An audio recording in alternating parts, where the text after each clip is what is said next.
Buenas, buenas. Qué alegría encontrarnos en esta mañana y poder estar disfrutando del buen cuidado del Señor sobre todos nosotros. Una mañana maravillosa que el Señor nos ha regalado después de una noche de descanso y después de ver el logro de la selección Colombia, ¿no? Ese empate con Brasil es un buen logro después de los dos triunfos que hemos tenido. Es algo muy positivo. Así que este día es un día muy colorido, muy dispuesto para vivirlo y disfrutarlo al máximo. Un regalo del Señor para que lo veamos y por favor en esta mañana como parte de esa gratitud al Señor, ese agradecimiento por la vida que nos ha regalado, que esta sea la oportunidad para prepararse un café y gustar de la bondad del Señor. Participemos entonces de este momento pensando en esto que nos está diciendo el texto hoy, o de lo que nos hablará el texto hoy. Éramos tinieblas, ahora somos luz. Ese es el llamado del Señor. Le invita para que incline su rostro y todos los que están allí conectados, por favor, regalen un saludito por el chat que nos ayuda, nos anima. Ahí estamos todos conectados, dispuestos a saludarnos, a darnos una calurosa bienvenida, a disfrutar de esa bondad del Señor. Señor, gracias. Qué regalo nos brindes en esta mañana para podernos encontrar, poder disfrutar de la comunión, de acercarnos a tu palabra, de aprender de tu palabra y dejar que tu palabra sea la que direccione nuestros pasos. Gracias por ese regalo, gracias por el cuidado que has tenido, gracias por tu bondad.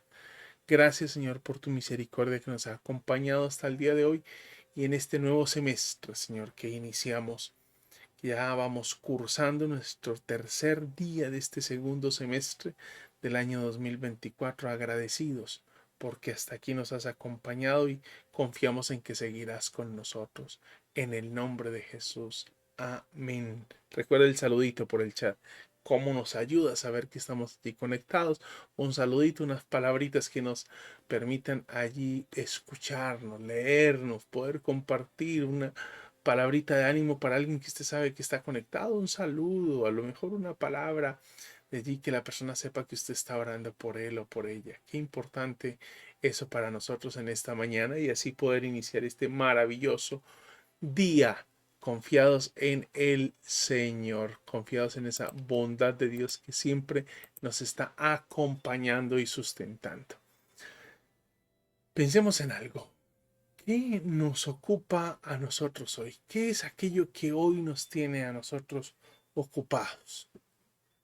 ¿Qué es lo que tiene nuestra mente ocupada hoy? ¿Qué es lo que nos ocupa? ¿Qué es lo que ocupa nuestro pensamiento? ¿Qué es lo que ocupa hoy nuestro tiempo? ¿Qué es lo que hoy ocupa nuestra diario vivir? El qué hacer. ¿Qué es lo que le está ocupando? Nuestro trabajo, quizá nuestras preocupaciones también. Eh, la familia está ocupando nuestro tiempo. Eh, puede ser que nos ocupemos de cosas muy pasajeras también y poco trascendentales como el ocuparnos, por ejemplo, por tener cada día una mejor apariencia y poder impactar con nuestra apariencia a los demás. Cosas como esas nos pueden estar ocupando el día de hoy. Quiero invitarles a que meditemos en esto, recopilando esto de qué nos ocupa. Veamos las palabras del apóstol Pablo y estaremos acercándonos a Efesios capítulo 5. Y esto nació a partir de una reflexión que tuvimos sobre la familia hace una semana atrás. Y Efesios capítulo 5, versículo 15 dice, por tanto, tengan cuidado. Les coloqué allí entre corchetes esa expresión tengan cuidado también puede traducirse como miren cuidadosamente. Miren cuidadosamente. ¿Cómo andan? No como insensatos, sino como sabios. La Dios habla hoy, lo dice, por lo tanto, cuiden mucho su comportamiento. Cuiden mucho. Miren cuidadosamente. Miren cuidadosamente.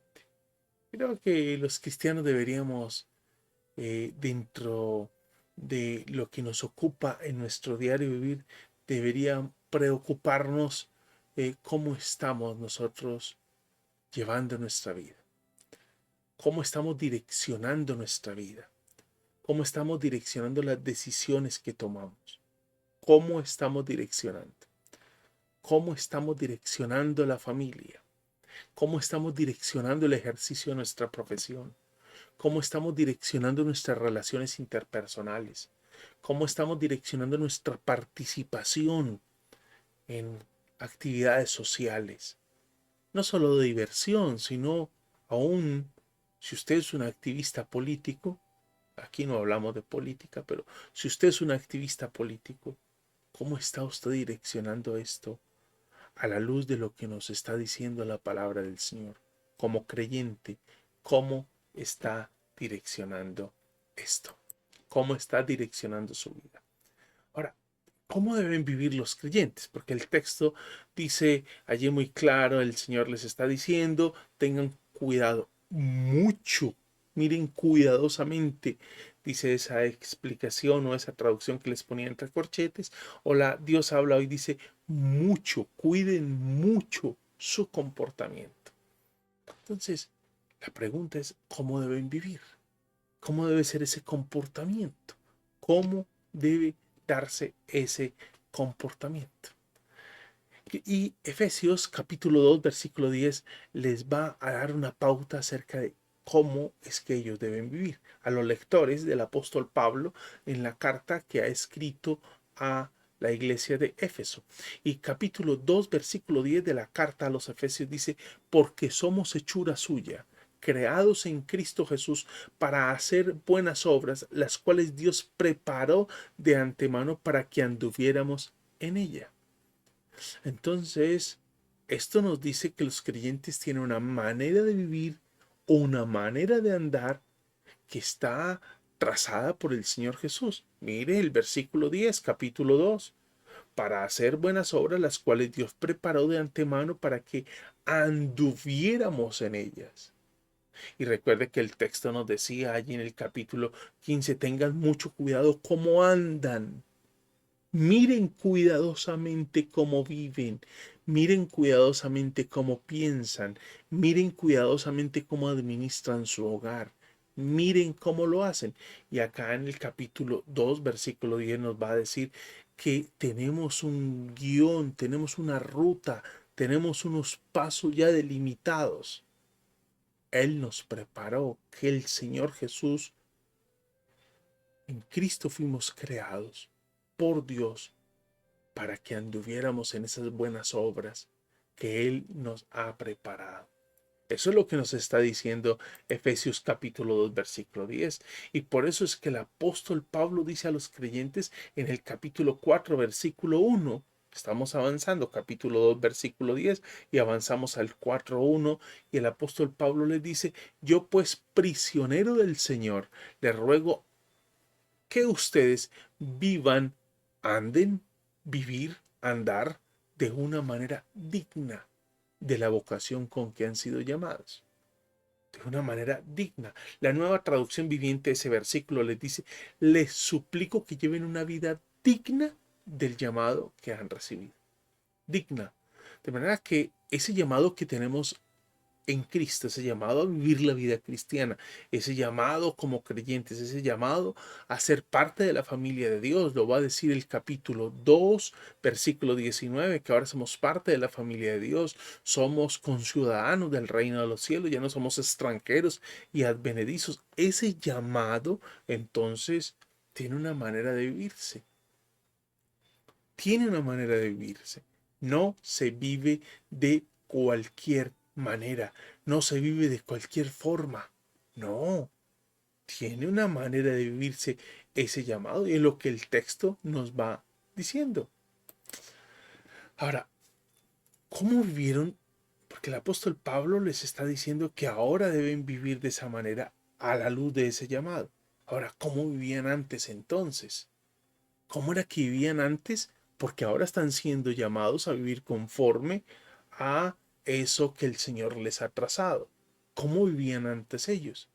Y creo que el apóstol Pablo nos lo va a decir en el capítulo 2, versículo del 1 al 3. Tú lo puedes leer de manera completa allí en casa, de pronto más adelante lo puedes leer. Ahorita vamos a quedarnos con estos 3 puntos que él logrado extraer del capítulo 2 de Efesios, versículos del 1 al 3. Pablo les dice que ellos vivieron de acuerdo a los principios del mundo. ¿Cómo vivieron ellos antes de conocer al Señor? Dice, Él les dio vida a ustedes que estaban muertos en sus delitos y pecados, en los cuales anduvieron en otro tiempo, según la corriente de este mundo. Entonces, ellos vivieron de acuerdo a los principios del mundo. ¿Qué es lo que nos enseña el mundo y qué son las pautas que nos da los valores que nos arroja el mundo? ¿Qué son los principios que la sociedad contemporánea nos está dando? ¿Qué es lo que la sociedad contemporánea nos está enseñando? ¿Cuál es la pauta de vida que la sociedad contemporánea nos está delimitando y trazando? El Señor Jesús, a través del apóstol Pablo, les dice, tengan mucho cuidado. Ustedes estaban en esta condición, ahora ustedes no están así. Ustedes deben vivir no a la luz de los principios de la sociedad contemporánea. Los principios de la sociedad contemporánea a veces son principios que son totalmente apartados de la palabra del Señor. Por ejemplo, en el trabajo alguien nos hace algún mal, entonces el compañero de trabajo nos dice, ojo por ojo y diente por diente, debes vengarte, ¿cómo te vas a quedar con esa? Y el Señor no te dice eso. El Señor te enseña a perdonar. Si tienes la oportunidad de hacer alguna trampa en algún examen porque necesitas ganar el examen, entonces harás trampa porque es lo que la sociedad nos enseña a ser un poco vivos, porque el vivo vive del bobo, son los principios que rigen. Entonces me aprovecho y saco tajada, saco un buen beneficio para mí, haciendo alguna trampa justificada en el logro que necesito tener. Y el Señor te dirá, no, así no se administra la vida, así no se hacen las cosas, así no es como se hacen las cosas. Las cosas hay que hacerlas de manera recta, correcta, no desviándonos. Entonces, de acuerdo a los principios del mundo, así vivían antes. ¿Cómo más vivían antes? Sigue diciendo el texto en el versículo 2, conforme al príncipe de la potestad del aire, el espíritu que ahora opera en los hijos de desobediencia. O sea que Pablo les está diciendo que ellos antes vivían bajo la influencia del diablo, que es el príncipe de la potestad del aire. Bajo la influencia del diablo. Es posible que la sociedad contemporánea piense que el diablo es un ser mitológico, que nosotros no lo hemos creado para responder a algo que se llama mal y que lo hemos creado y ese mal le hemos puesto una personalidad y le hemos llamado diablo. Creo que eso es un engaño lo que la sociedad está viviendo. El diablo es un ser y el diablo es aquel que hoy opera en el mundo, ¿sí? Encegueciéndonos para que no veamos la luz y la verdad de Dios.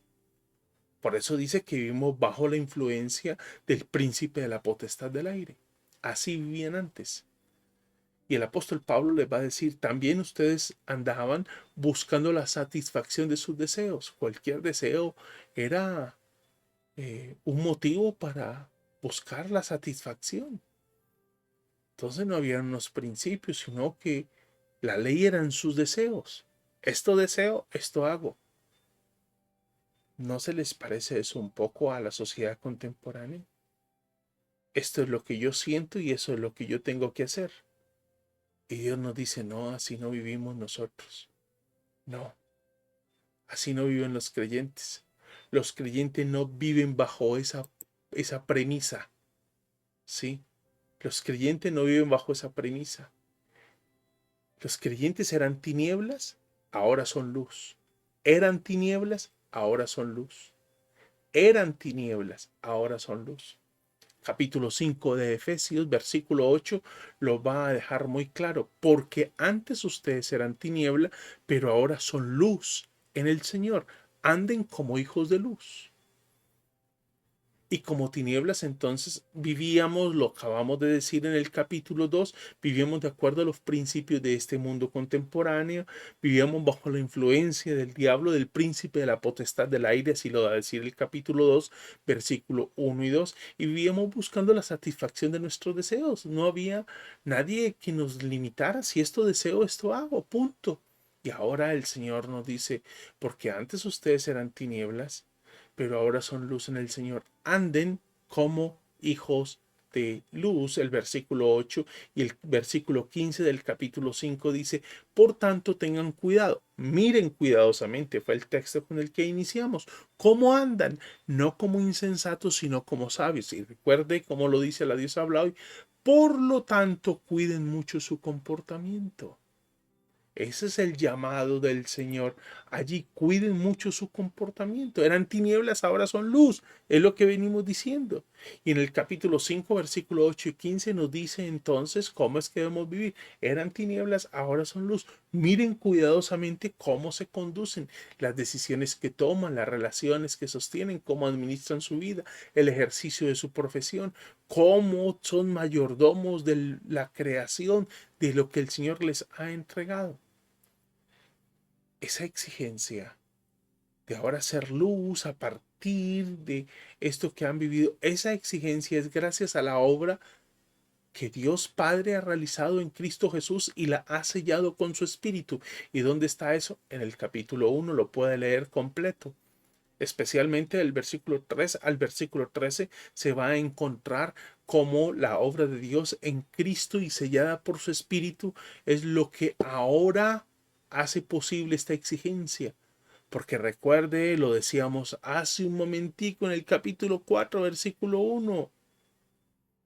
Yo pues, prisionero en el Señor, le ruego que ustedes vivan, anden de la manera digna, de una manera digna de la vocación con que han sido llamados. ¿Y cómo fuimos llamados? A través de Cristo, Dios el Padre, de la obra del Señor Jesucristo, y nos ha sellado por su Espíritu, nos ha llamado para que seamos sus hijos, seamos su pueblo, seamos su familia, seamos parte de esos conciudadanos del reino de los cielos. ¿Cómo debemos vivir como ciudadanos del reino de los cielos? ¿Cómo debemos vivir como miembros de la familia de Dios? Así debemos vivir. Ya no somos tinieblas, ahora somos luz. Es lo que el texto nos va a dejar muy claro y nos va a estar trazando. Ahí vamos construyendo. Y algo que el apóstol Pablo va a seguir diciendo, en eso que nos está compartiendo, él nos va a decir, los cristianos son gente sabia, fruto de que ahora han sido llamados por el Señor en Cristo y por esa obra sellada, y que viven de acuerdo a esas obras que de antemano fueron preparadas en Cristo para que una vez somos parte de la familia y conciudadanos del reino, ahora comencemos a vivirla. Él va a dejar claro, los cristianos son gente sabia, no necia, llevados de su parecer, tercos, obstinados. No, son gente sabia. ¿Y dónde está la sabiduría? ¿Dónde radica la sabiduría cristiana? Es sabiduría práctica. Y ya vamos a mirar dónde encontramos esa sabiduría.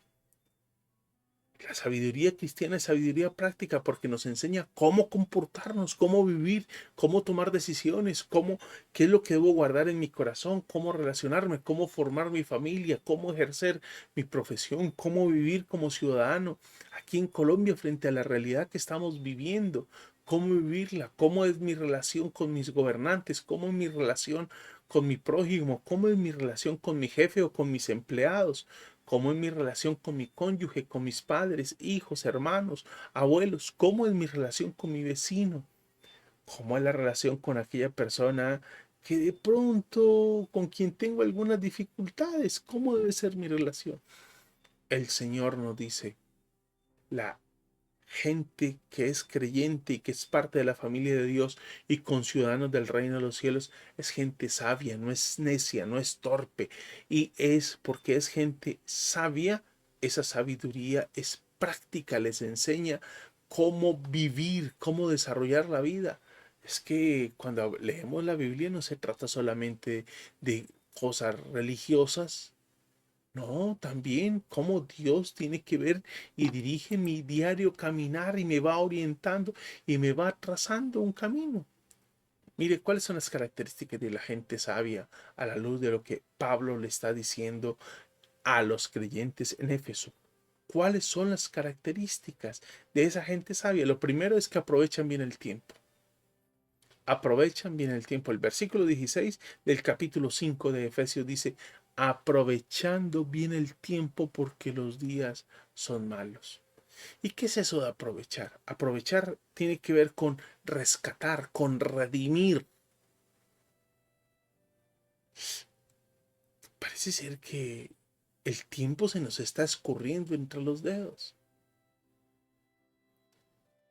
Por estos días que he venido construyendo mi agenda y he venido construyendo pues lo que tengo que hacer cada semana, generalmente el día lunes lo primero que hago es sentarme y trazar todo lo que debo hacer en semana. Y he decidido de unas semanas para acá colocar una palabrita: no voy a procrastinar. Es decir, a postergar y postergar y postergar y postergar, simplemente por el hábito de postergar. No, he decidido y lo he colocado como encabezado: no voy a procrastinar. Y lo estoy resaltando. Es decir, no voy a dilatar. Y eso me ha llevado a optimizar mi tiempo, a aprovechar bien el tiempo. ¿Por qué? Porque es algo que el Señor nos ha regalado. Se trata de aprovechar al máximo cada oportunidad, cada instante, cada experiencia, cada momento que estoy viviendo. Es sacar el mayor provecho de cada una de ellas. Nada de lo que viviste hoy, viviste esta semana, el semestre pasado, y vas a vivir hoy, lo vas a volver a vivir. Por estos días vengo ya terminando un libro, una lectura de un libro que se llama El Renacer de la Santidad de J.I. Packer. En su último capítulo, el capítulo 8, habla sobre el sufrimiento. El tema del libro es la santidad, pero en el capítulo 8 habla del sufrimiento y liga el tema de la santidad con el sufrimiento. Y él va a decir, el sufrimiento debe estimarse. Eso suena muy difícil para alguien que no es creyente en el siglo XXI. El sufrimiento debe estimarse. Aún para creyentes del siglo XXI suena escandaloso, porque lo primero que nos dicen cuando pronunciamos alguna expresión que tiene que ver con sufrimiento, nos dicen: no pronuncie esas cosas, no declare. ¿Qué cuento, por favor? ¿Qué manera de nosotros reducir nuestra fe? Estamos hablando de aprovechar bien el tiempo, no me he perdido. Pero es que cuando estamos hablando del tiempo, estamos hablando de las oportunidades, estamos hablando de las experiencias. Y J.I. Packer nos decía, como la escritura lo va a plantear también, en muchos momentos el sufrimiento debe estimarse, porque el sufrimiento es la manera como Dios trata y forma nuestro carácter. Y dice J.I. Packer en ese cierre del capítulo, del libro, en el capítulo 8, dice: la Biblia nos asegura que Dios santifica nuestros sufrimientos para bien. Y él usa una expresión que la quise resaltar. Él lo usará, hablando del sufrimiento, él lo usará mediante su propia alquimia sobrenatural. ¡Qué manera! Es decir, eso doloroso, Dios, en las manos del Señor es transformado. ¿Se da cuenta de eso de aprovechar bien el tiempo? Es sacar el mayor provecho de cada circunstancia, y les estoy diciendo, aún del sufrimiento, la gente sabia saca el máximo provecho de cada momento que vive, de cada momento, no de algunos, de cada momento, de cada momento. Y lo segundo que aprende la gente sabia es que podemos rescatar de la gente sabia es que son entendidos en cuál sea la voluntad de Dios. La voluntad de Dios hoy nosotros la especulamos. Yo me imagino que Dios quiere que yo haga esto. Yo me imagino que Dios desea que yo lleve mi vida por este lado. Yo creo que Dios debe tener la intención de dirigirme en esta dirección. No, por favor. El versículo 17 dice, así pues no sean necios, sino entiendan cuál es la voluntad del Señor. Luis Alonso Choquel, que es un biblista español, va a decir y va a traducir, hace una traducción libre de este versículo y dice, no sean irreflexivos, traten de comprender lo que el Señor quiere. ¿Se da cuenta la manera en cómo el texto nos dice en esta traducción? No sean necios. Y Luis Alonso Choquel nos dice, no sean irreflexivos. Es decir, es como, no sean irracionales. No sean irracionales. Traten de comprender qué es lo que el Señor quiere. Mientras la propia voluntad es insensatez, falta de sentido, es falta de razón. La sabiduría encuentra su propia voluntad, encuentra en la voluntad de Dios y en ningún otro lado el norte. La gente creyente encuentra su sabiduría en la propia voluntad de Dios y en ningún otro lado. Usted recuerda la oración del Padre nuestro. Hágase tu voluntad, como en el cielo, así también en la tierra. Venga tu reino, hágase tu voluntad, así como en el cielo, también en la tierra. Mateo capítulo 6. Mateo capítulo 6. Pensando en esto que Pablo nos viene diciendo, ¿cómo nos fue en este 2024 primer semestre? ¿Cómo nos fue? ¿Fuimos irreflexivos? Retomando la palabrita de Luis Alonso Choquel, ¿fuimos irreflexivos? ¿Aprovechamos las oportunidades que el Señor nos dispuso en este primer semestre, aún los momentos difíciles de pérdida, de sufrimiento, de dolor, de agonía, de malestar? ¿Los aprovechamos? Porque muchos de esos momentos tenían algo para dejarnos. Cada momento que el Señor nos permite vivir tiene un propósito.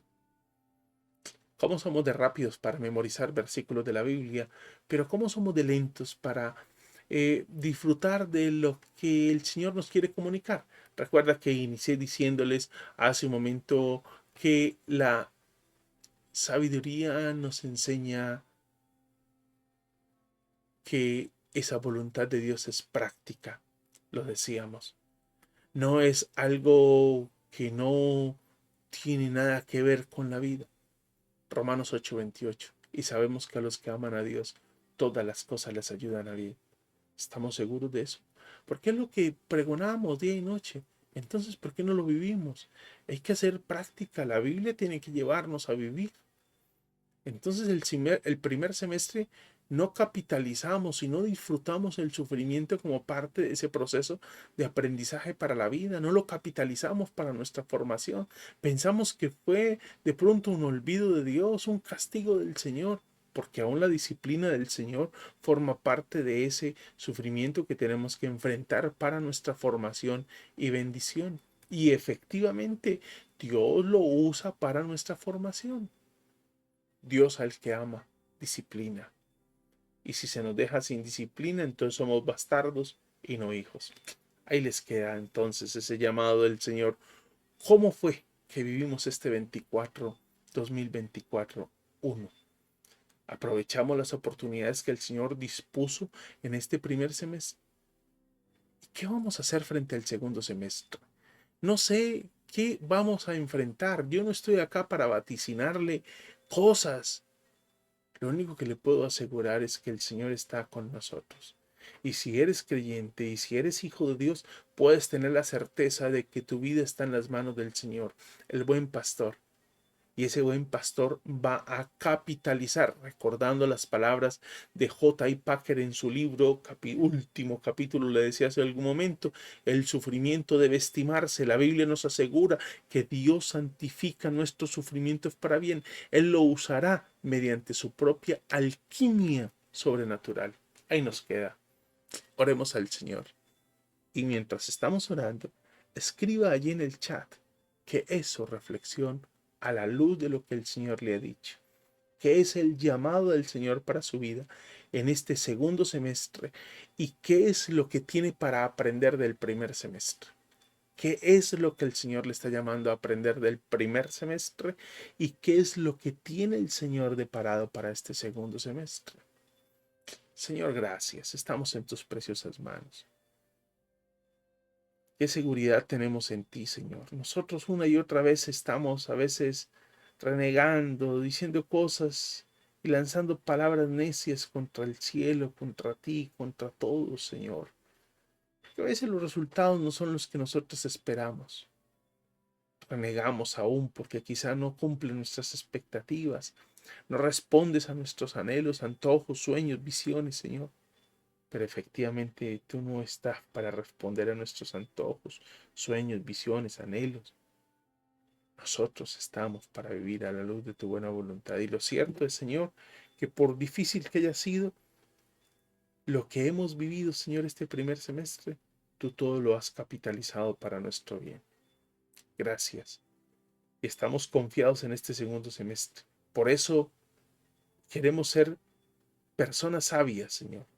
Y los sabios son aquellos, Señor, que aprovechan bien el tiempo y son aquellos que son entendidos en cuál es tu buena voluntad.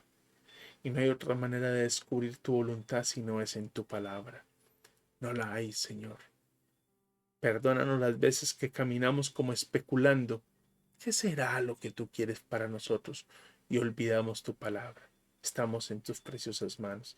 Que este día podamos vivirlo intensamente, disfrutando y seguros de que tú estás con nosotros. Este semestre podamos vivirlo intensamente, seguros de que tú estás con nosotros. Bendito y alabado sea tu nombre.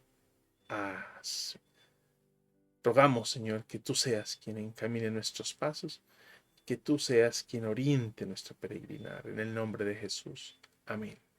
Amén. Mis hermanos, recuerda, escriba allí en el chat qué ha sido ese llamado del Señor para su vida. Esa lección que le dejó el 2024 primer semestre y para este segundo semestre, que es el llamado del Señor. Así que un abrazo para todos. Por favor, escriba ahí, estaré pendiente de qué es aquella lección y llamado que el Señor le ha hecho para que estemos todos allí socializando en el chat y de esa manera poder interactuar. ¿Qué ha sido la lección del Señor?